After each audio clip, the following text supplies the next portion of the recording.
Black Doctors podcast highlights the stories of minority professionals with the goal of inspiring others.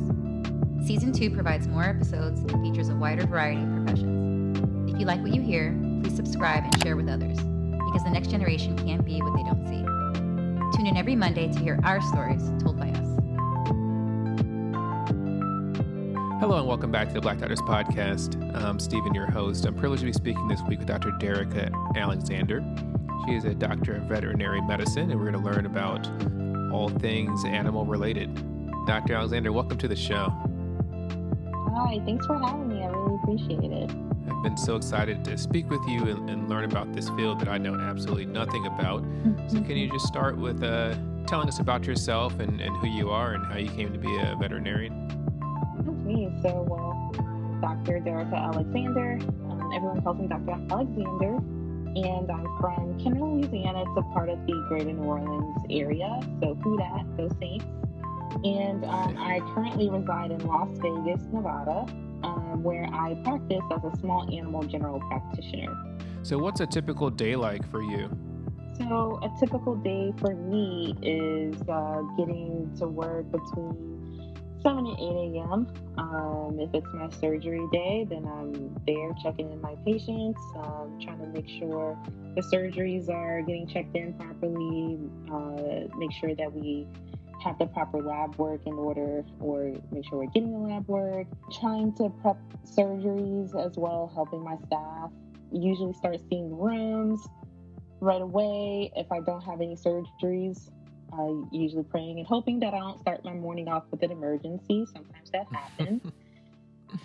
So during the day, I see different types of cases and they vary from routine vaccine rooms to rooms where the patient's coming in having some vomiting and or diarrhea, even to quality of life talks. Sometimes people come in there like, my dog is walking in circles. And I'm like, okay, that's not normal. So let's figure this out. Or sometimes they're in and they're like, my dog coughed once this month.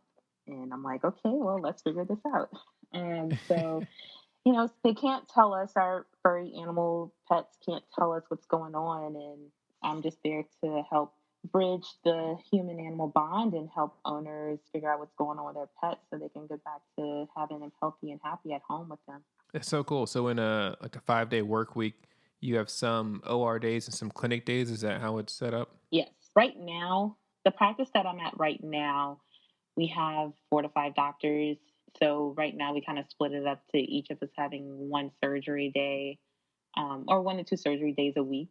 And then we split that up amongst us. And sometimes I'll have something I might turn into a surgery. Like if I have a patient that comes in for vomiting and or diarrhea, and I do some x-rays, and the x-rays come back showing that there's a suspect foreign body. And I think there's a foreign body, then I'm prepping to do a surgery that day. Or if I have an emergency surgery like a pyometra, which is when the uterus of a female dog or a cat is infected and I have to go in and take it out as soon as possible, then it turns into an emergency. That's an emergency surgery that I need to try to fit into my schedule.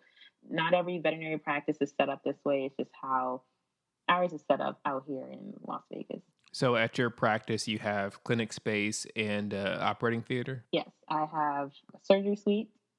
We have our treatment room where everything happens. That's where everything goes down.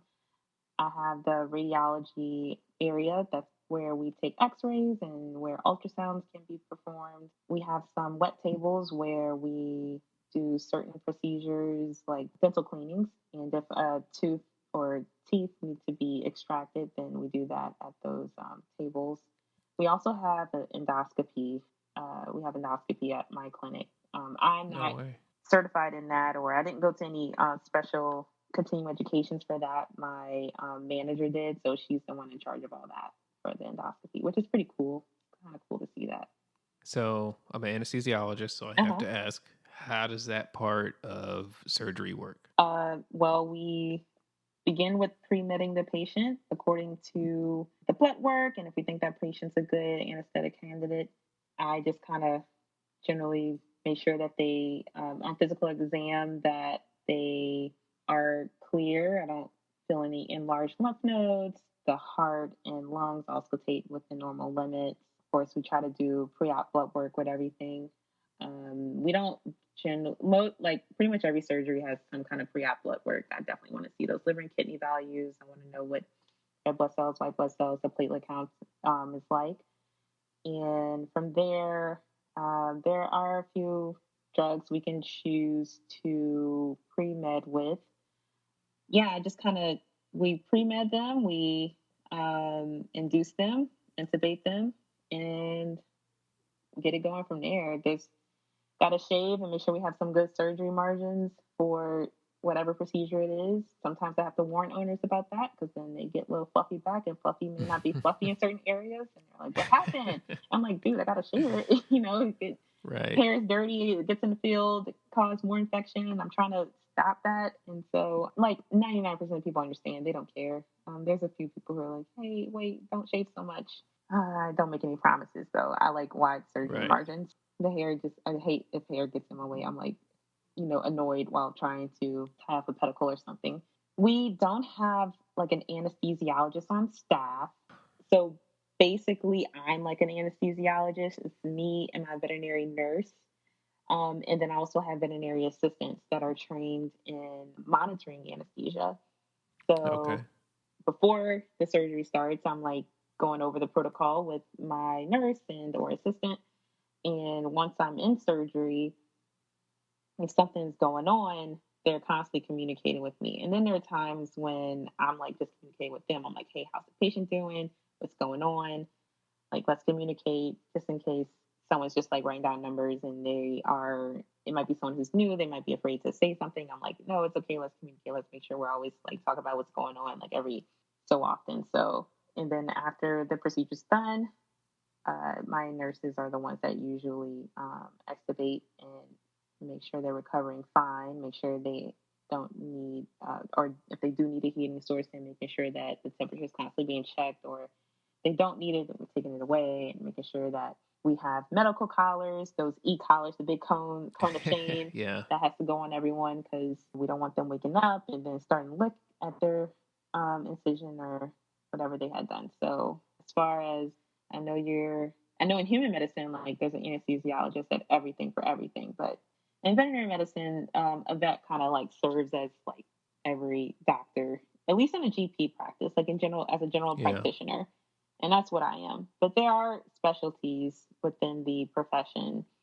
So there are veterinarians who are anesthesiologists, and they sometimes if I don't feel comfortable putting a patient under anesthesia due to comorbidities or they have like some kind of cardiac issue, I try to refer them to a specialist or to the specialty center where they can work with a surgeon and an anesthesiologist at the same time so that more can be done for that patient. Because as a GP, I only have certain things on the shelf at my clinic, whereas at the specialty centers, they have a plethora of things, and they just have more tools in their toolbox to work with for patients that have comorbidities and stuff like that. You're a one-woman show at your clinic. Yeah. Sometimes I'm like, woohoo. And then sometimes I'm like, well, most of the time I'm like, oh my God, I'm so stressed. This is hard. And then, we just work together as a team and get it done. I've always had great mentors out here in Las Vegas. So that's one of the reasons why I came out here. I heard about the mentorship, how good it is. And we're always helping each other and learning new things and making sure that we're doing the best we can for our patients.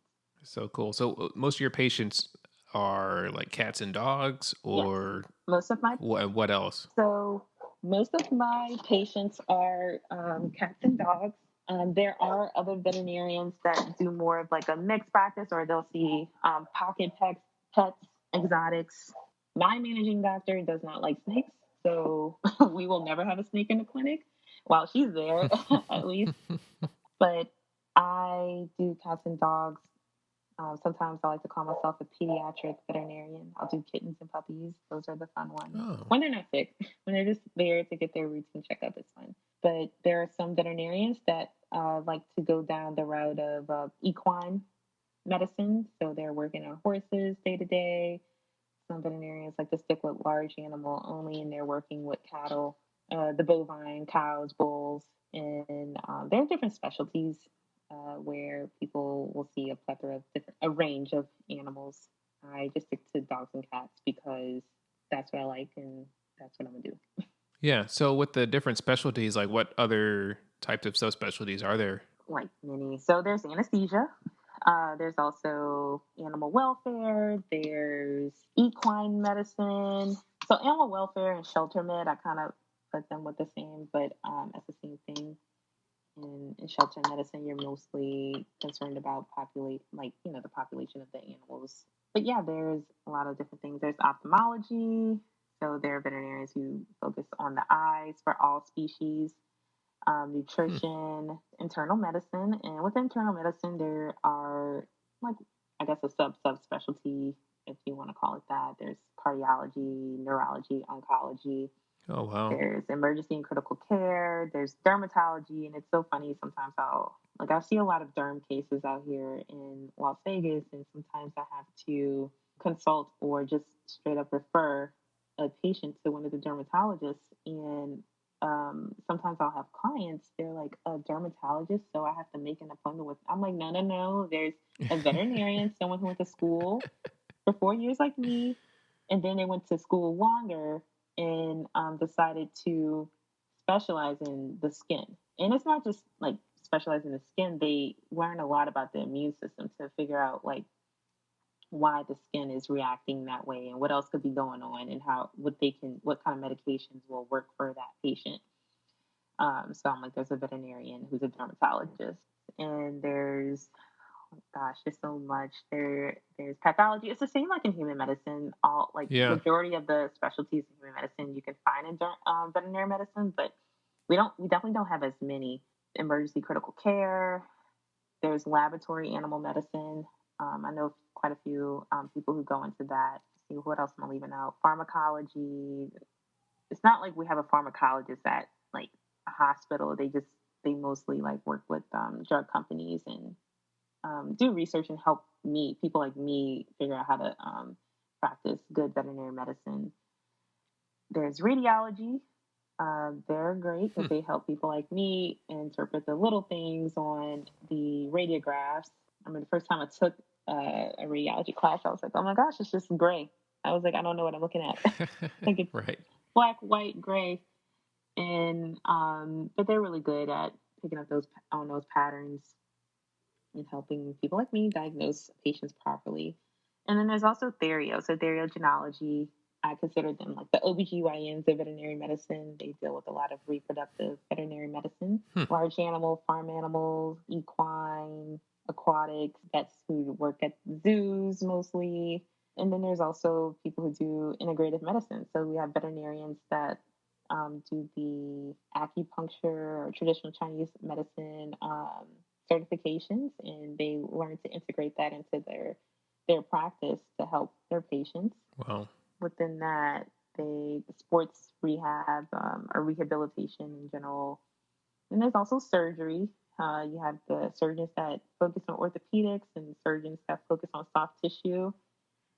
So when I get cases where they have multiple bony issues going on, like the hips look bad, the knees look bad, it's just all bad. I'm like, okay, you need to go see one of the surgeons so they can give you the proper treatment plan moving forward, because it's not good to try to correct all these things surgically at one time. Sometimes it's not. I just tell them to go to the surgeon so that they can be properly informed. That is incredibly robust. I guess I've never fully thought about it, but yeah, veterinary medicine has all these subspecialties. Yeah, pretty much. It's kind of cool. The thing about the specialties is, so like I'm a GP. I went to school for 4 years, and I chose not to do any kind of internship or residency. I decided to go straight into practice. The veterinarians who want to do one of these specialties, most of the time they have to do a rotating internship. So they rotate through different departments within like a veterinary school or like a big specialty center. Okay. They're in internal med, in surgery, in derm, in radiology, rotating through. So kind of sort of being like a GP, but on a different level. And from there, they apply for residency. And once they get that, they're dedicating like 3 to 4 years to anesthesiology or to equine surgery or ophthalmology, dermatology, one of those specialties. So for you, Dr. Alexander, when did you decide that you wanted to be a veterinarian? So, I mean, growing up, I was told to like try to be a doctor or a lawyer, which I was like, okay, I guess. And I always liked medicine, I always liked science. And then I was like, well, I really like animals. I used to always watch some kind of little animal documentary on like the Discovery Channel or something like that. And as I got a little bit older and I saw like an announcement for volunteers being needed at the zoo and the aquarium. So I started volunteering at the aquarium in New Orleans. And that was like my first real experience with animals and working with them and talking to the public about them. So I was like, I don't know, 12, 13 doing that. Did that for a little while. Like in high school, read about trying to be a veterinarian. I was like, wow, this is going to be hard. Okay, I'm up for the challenge. Let's do it. And got my first job at a veterinary practice when I was like 17. It was pretty busy. There's a lot going on. I'll never forget, like that day, there was a cat that was blocked. So sometimes cats, usually it's a male cat, if they go through a period of like 24 hours of not really urinating, they become that means they're a blocked cat. They can't urinate. They have a Okay. very inflamed urethra, lower urinary tract. Sometimes might be stones, or sometimes it's just really inflamed tissue down there. And I was watching a veterinarian trying to unblock the cat, and it was kind of gross. Okay. It was. I was just like, okay. It was. There were like weird smells everywhere. Everyone like. I wouldn't say they were running around, but people were just busy doing their jobs. And that made you want to do I was just vet like, medicine. I thought it was gross, and they were like, "Do you still want to work here?" Because it was kind of like they knew I was young, and they were like, "Oh, young, like teenagers come in, and now they say they want to be a vet. They do this for a day, then they don't. Then they're like, "Oh, this is gross. I don't want to do this." And I was like, "No, I do." And then after that, I was just like, "Okay, I said I was going to do this, so now I really got to do this." And just like Wow. tried to learn along the way, like different things about veterinary medicine. So so it helped me get into vet school. And once I got to vet school, I was like, okay, I guess I'm here. Cool. About to do So that. where'd you go to college? For college, I went to Louisiana State University in Baton Rouge. Go Tigers! I did that for like 4 years. I ended up double majoring because, so like for veterinary medicine, you can do, most people will do, or some people will do just straight up biology or biological sciences because it helps fulfill most of your prereqs for professional school of veterinary medicine. Or if you want to switch it up and do something else, then you can apply to dentistry or dental school or medical school if you decide to change. Mm-hmm. But some colleges, usually your agriculture colleges like LSU's and A&M, Texas A&M, colleges that have like a focus more of a focus on agriculture, they'll have certain majors like animal science or dairy science or some kind of like animal and science. And so I started taking those classes along with biology, and I realized I could fulfill both at the same time. So I was like, well, let me just do both. That way I can learn some things about animals that I didn't know about, and also pick up other classes and have like a stronger science background to be ready for vet school um, for whenever I, go. And what's cool about the animal science classes is that I didn't grow up on a farm or in a rural area. I'm a city girl and I like the city. But like there are quite a few people in the profession who did grow up in like a rural area or semi-rural area. Their grandparents had a farm or something like that, and so they came in contact with large animals, cows, bulls, horses, goats, chickens. They had more contact with those kind of animals and more comfortable about them, with them, knew more, knew some things about them. Because I mean, if you're gonna have a farm, you have to know about your animals, Mm-hmm. how to take care of them, husbandry, and that kind of stuff. And so, since I didn't grow up like learning that in college, that's when I started learning a lot more about that. and I found it fascinating. I ended up doing a little bit of research at the dairy farm at LSU when it was there. So that was interesting. So from there, I took like a year and a half off after I was done with college because I was like very done with school at that time. And from there, I decided to do a public health degree. So I went to the LSU School of Health and Sciences. I went there to get a master's in public health, and that was like so much fun. I really enjoyed that program, and from going from there to vet school, my focus was to try to be a public health veterinarian, and that's also like a specialty within veterinary medicine. So there's some there are a good amount of vets that work within the public health sector or the government sector. Some vets work in policy, and they're at the USDA working on like trade, food, animal stuff. Some vets work in the Department of Homeland Security, um, working with some of them work with dogs and horses with that, and some of them just work on like science policy. Other vets that work within public health they're either like a state vet or working right under the state veterinarian, um, trying to track and control or perform surveillance on disease and outbreaks in animals. I'm more so like a dog and cat within the dog and cat part of the veterinary medicine, but Mm-hmm. the public health vets, they also work with farmers and I guess mainly farmers, and then other people within the state when it comes to managing and controlling and performing surveillance on certain um, diseases like rabies. Wow. We don't really see a lot of rabies cases like how they used to back in the day, but public health vets will perform surveillance on that, making sure it's under control. Most of the time, rabies is like um, being contracted like through a bat or exposure to a bat, but we have laws in place to make sure it's controlled within our pet populations, and um, so they'll work with that. And I'm trying to think of what else. This is all stuff that I was like really into, and Yeah. I still am into it. It's just I was super hyper focused on it when I first started vet school.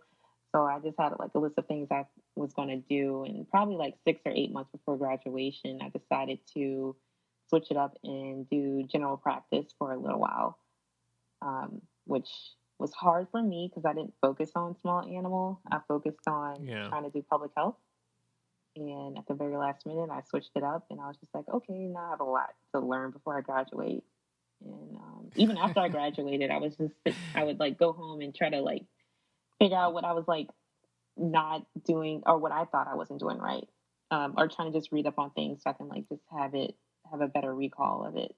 So, Dr. Alexander, how was the application process to vet school? And then can you just tell us kind of what veterinarian medicine school is like? So for the application process, I applied through an application called the VimCast. It's an online application that you go through, and you kind of pick which schools you want to send your application to and make sure you fulfill their prerequisites. For the most part, they all require the same things. Some want a little bit more.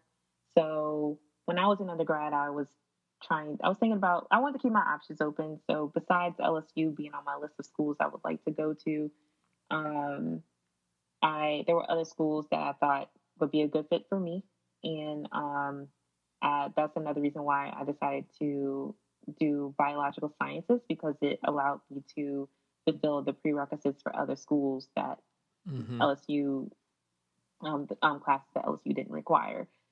Um, so it's a long application that opens up in the beginning of the summer, and you just kind of have to just get it done. One of the most important things I think that I did before I applied was I kept a log of every animal experience I ever had since like I was 13. Wow. And I was doing this since high school. When I was applying to colleges, I had a mentor who asked me about having a CV or something like that. And I was like, what's that? And I know what it is now, but like back then I was like, I don't know what that is. I don't. And he was just like trying to, I guess like, groom me and get me Yeah, ready for prepare my you. applications. And ever since then, I just always kept that CV and would add things to it, take things off, and um, make sure I kept a logbook of it. And while I was in undergrad, I was a part of the pre-veterinary club at LSU. So for anyone who's interested in veterinary medicine, definitely try to get into one of those clubs because there are people who can really help you make sure that you're doing the right thing along the way. And with them, whenever applications came up, they always had like a meeting or two dedicated to that. So I just took note, and that was one of the things. Make sure you write down all of your animal experiences and how many hours, when it happened, who it was with. That was probably the longest part of me putting my application together, along with my Mm-hmm. my essay, like letter of interest of why I wanted to go to vet school, and my letter of recommendations. I think they required like three, and I always try to like have more than that unless it's an application that says do not send more than three. Like we only want three. Okay. But I always ask for more because sometimes things happen and someone may not get it in. That happened to me one time on a different application, so I don't play with that anymore. That's usually due somewhere between the end of September and early October.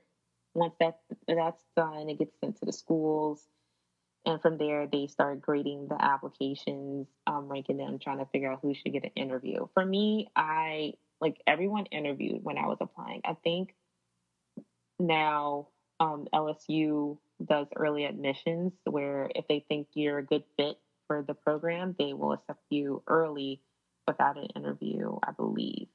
But I know back when I applied, everyone got a pretty, I wouldn't say everyone, most Louisiana residents got an interview, and Mm-hmm. definitely the out of state students who were applying who were a good fit who they thought were a good fit for the school. They got an interview, and so the next step after the application is in is you wait for your email that says you're going to get an interview. You go for your interview. Trying to make yourself shine. Talk about Right. yourself, your animal experiences. And I remember when I had my interview, I like research every question that could possibly be asked. They're usually on some blog posts out there on the internet.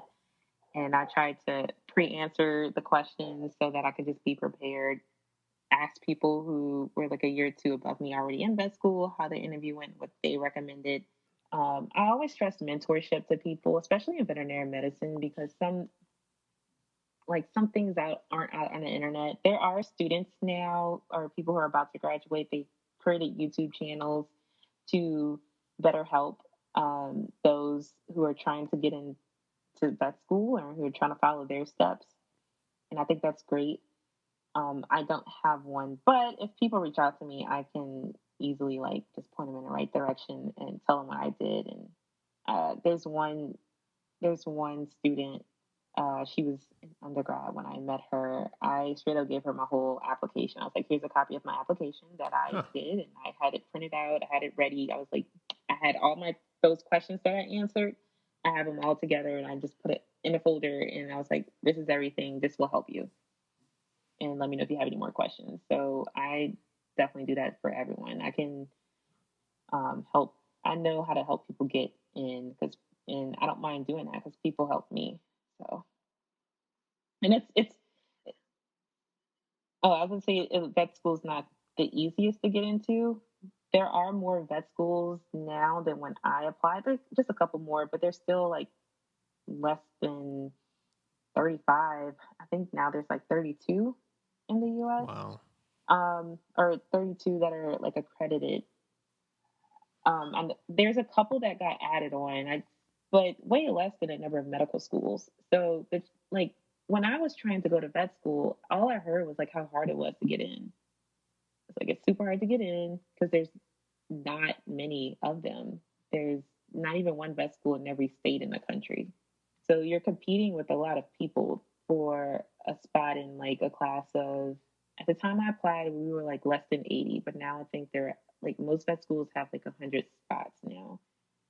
So a little bit Okay. more than they used to be, but still not a lot. Like in Louisiana, it's just LSU, and we have a contract with Arkansas, so 9 spots are for Arkansas students. 2 spots, I want to say 2 spots are for students from Puerto Rico, and so that's like 11 spots right there. That's not guaranteed to a person from Louisiana Wow. or out of state. Jeez. So when you get in, it's a 4-year program. So how is that program set up and structured? They're all structured a little differently, just a little bit. Usually, you start off with your didactics in the first year or two. Sometimes, or some schools have been trying to incorporate more hands-on learning, like within the second or very beginning of the third year. When I was in vet school, it was classwork.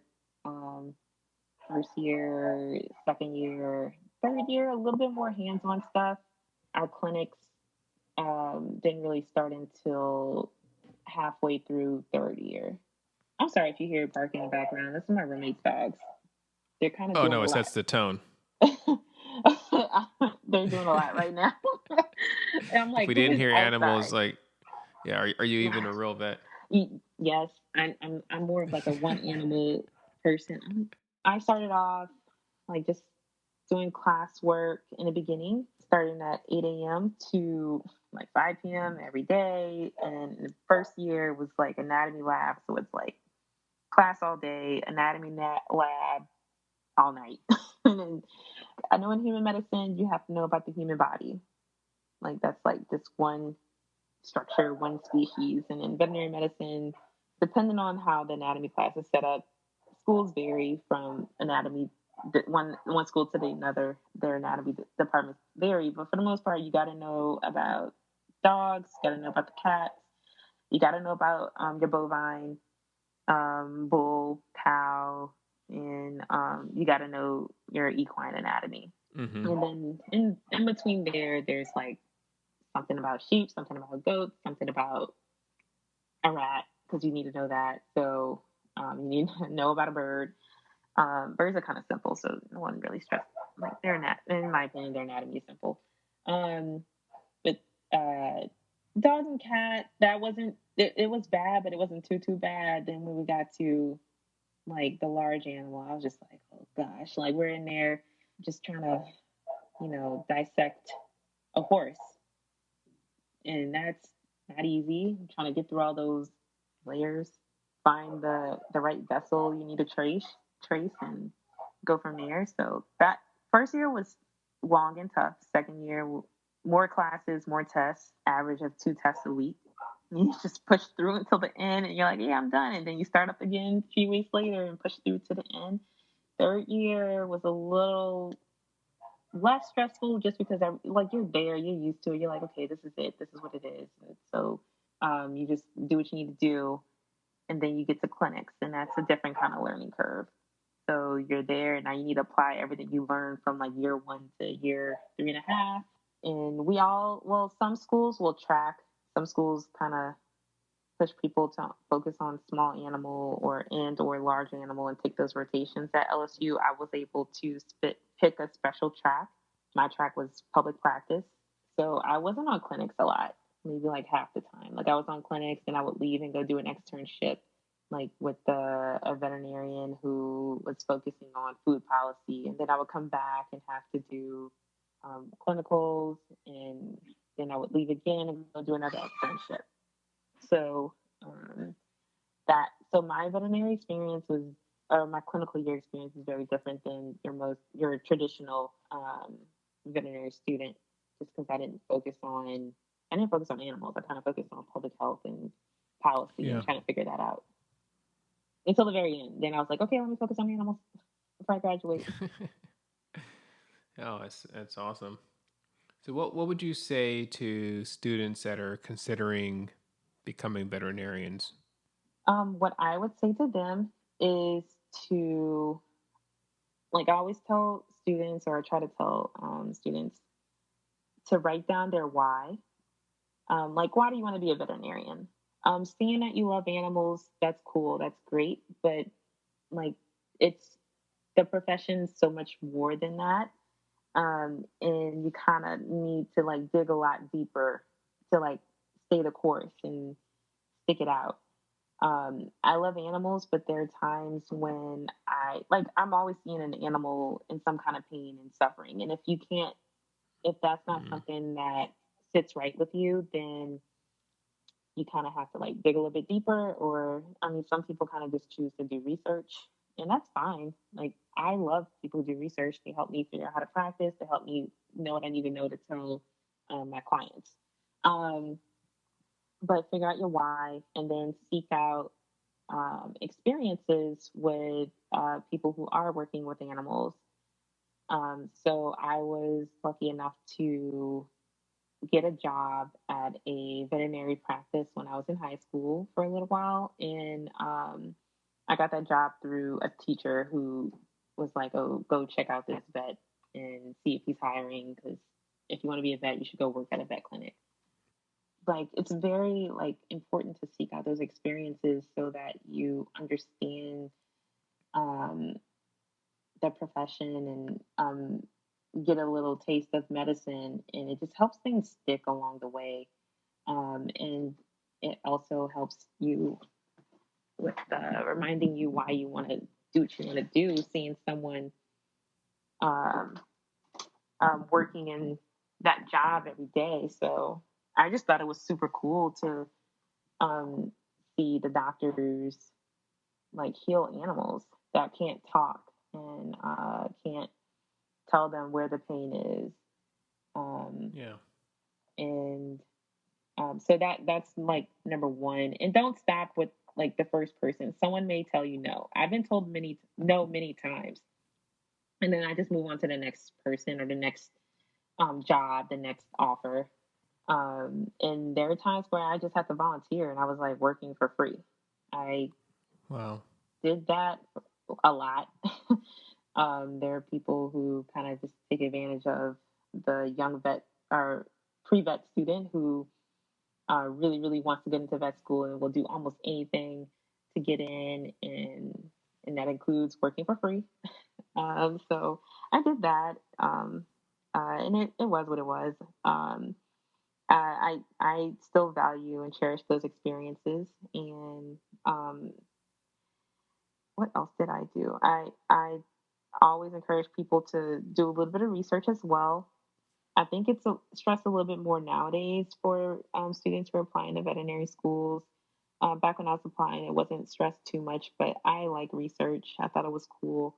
And it gave me the opportunity to be at the dairy farm working with bull calves or just the dairy calves in general.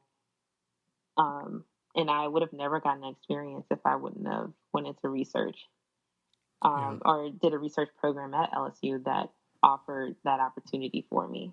Because I didn't grow up on a farm. I said that before. So that gave me that kind of experience. So if it's something Yeah. that you can't get like while you're in high school or something like that, once you get to college, there's more that's out there that you're able to um, get involved with. I also volunteered at a local animal shelter when I was in college for a while, and that's something I didn't care about getting paid for. That was fun. So, as we start to wrap up, what are some things that you really want the humans you interact with as they bring their pets in? What do you want them to know about dealing with a vet? Like, we have compassion. Veterinarians are very compassionate, to the point where a lot of people experience compassion fatigue. And some people get kind of down when we come in with an estimate and start going over the price of everything. In human medicine, you don't always see the bill. You're at the doctor, they tell you what you want to do. You're like, yes, yes, yes. Okay, fine. And then later on, like your insurance, they pay their side. And then if you have insurance, and then, or you're stuck with the bill and you pay your bill.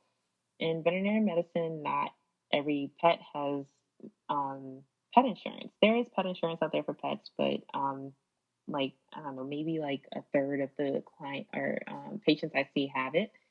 Um, so that means if Fluffy comes in for vomiting and having some diarrhea and I need to run blood work and x-rays, like at a minimum, they're going to spend $500. And sometimes like it sucks. Like I don't always want to talk about the price, especially right now during a pandemic where people's jobs are just like on the line or they just don't know if they're going to still have their job in 2 weeks or 3 weeks. But it's just a part of you the got to work have that, your job in 2 or 3 weeks. So yeah, it's not even like, oh, I need to like pay the bills around here. I'm like, it costs money to run labs. It costs money to take an X-ray. They're more like a family member these days than they were back in the day. People didn't always think of their dog or cat as a living creature that needs to see a doctor every year at the minimum. But they should come see us. They should get their teeth professionally cleaned at our clinics every year. They should be getting their teeth brushed. They're living creatures that need to be cared for. And while I may come in talking about the price, just know that I'm always advocating for the pet. So yeah. Well, let me say you have expanded my knowledge of veterinary medicine like 1,000% just in the last hour. I feel like I just only scratched the surface. I'm like, there's so much more. I need to say this, I need to say that. And I'm like, wait, I don't want to get off track. I don't want to like start rambling. Where can people get a hold of you or find you if they have questions about veterinary medicine? I'm on LinkedIn. I don't check it that often, like at least not right now. But I'm on Instagram. If anyone hits me up on Instagram, I'll respond. Like I'm always available to help. I'm on Instagram at Dr._Derecka, Derecka. Yep, that's me. And if anyone has any other questions, they can definitely hit me up. Well, thanks again for joining us on the Black Doctors podcast. I know our listeners have benefited greatly from the things you've shared. The Black Doctors podcast is a nonprofit, volunteer passion project with the goal of inspiring all who listen. Tune in next week for another episode of the Black Doctors podcast with Dr. Stephen Bradley, your friendly neighborhood anesthesiologist.